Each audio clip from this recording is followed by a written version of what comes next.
Kasi may mga nagsasabi na rin na paano raw yan dahil yung si Senior Master Sergeant Jonel Nuesca ay makukulong na daw habang buhay according to the President, and of course kay Bato naman mas gugustuhin na lang niya na may implement yung death penalty. Ayoko na sanang magsalita through live video, kaya ang ginawa ko, gumawa na lang ako ng statements para at least kahit papano maituloy ko rin kung ano yung mga points na ibinigay ko from the first time. Okay, so ito yung mga ginawa ko. Parang mas maganda na lang sabihin ko talaga through live video, okay, through videos, para at least kahit papano mas maintindihan nila, kasi I am sure na yung iba hindi nila maiintindihan kung through ganito lang. So i-explain ko rin sila in Tagalog para at least kahit papano makuha ninyo o kaya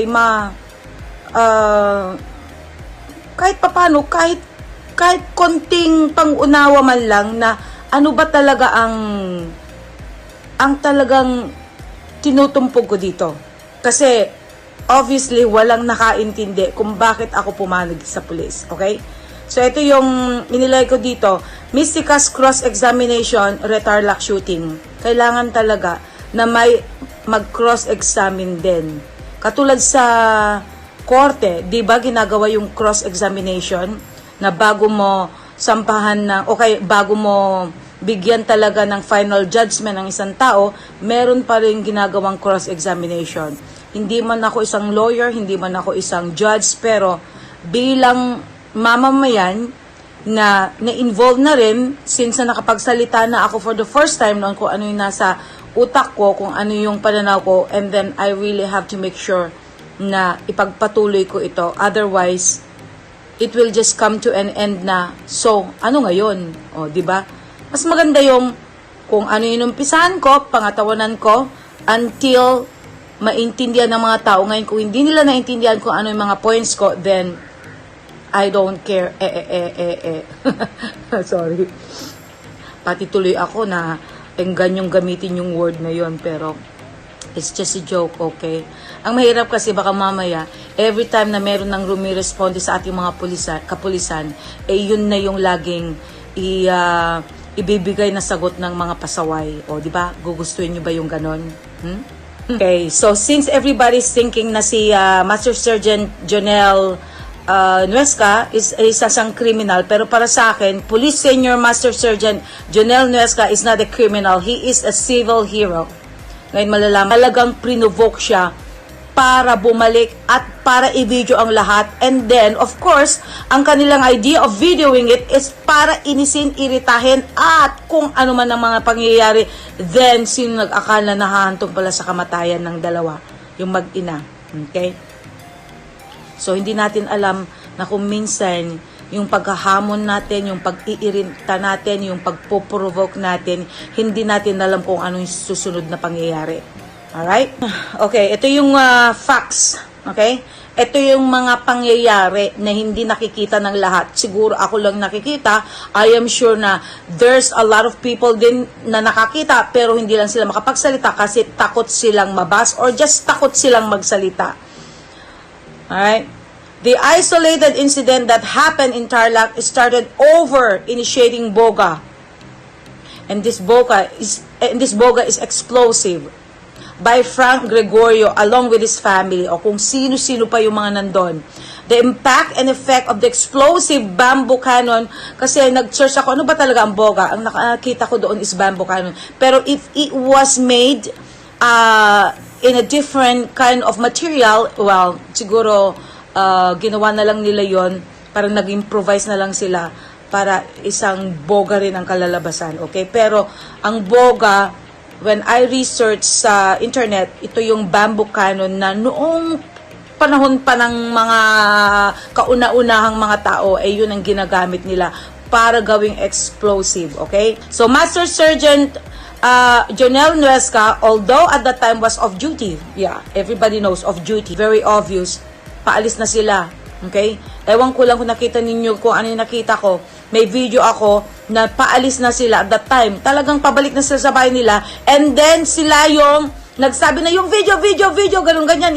Ano natin kay Raffy Tulfo, ganyan. So, napilitang bumalik ito. Okay? Napilitang bumalik ito. At kung ano man yung hawak-hawak niya, hindi ko alam. But he didn't use it. Para bang ginamit lang na yun, para may pakita na sandali lang. Bata pa nga na si Frank, siya nga mismo yung talagang yung mukha na talagang dinidil din na nga niya sa pagmumukha ng pulis kung tutuusin. At siya yung nanghahamok talaga ng gulo. Siya yung naghamok, siya talagang ng lalait, siya na yung gumagawa ng kung ano-anong commotion. Pero obviously, yung nanay ayaw niyang ibigay. And then, biglang may sumabad na isang babae, hindi ko alam kung ano yon, kung kamag-anak, kung ate or whatever. And then by the time that he was trying to get rid of yung kamay ng pulis, tinatanggal niya yung kamay ng pulis, at doon na rin nag-react itong anak ng pulis na bata na maliit. Well, there's always a cause and effect. Sinasabi ko sa inyo, there's always a cause and effect here.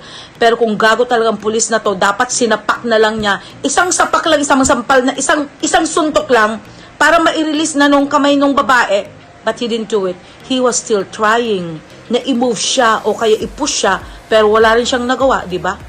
Na yung anak niya at yung babae, nagkasabunutan na sila until hindi na talaga maawat ng ganon.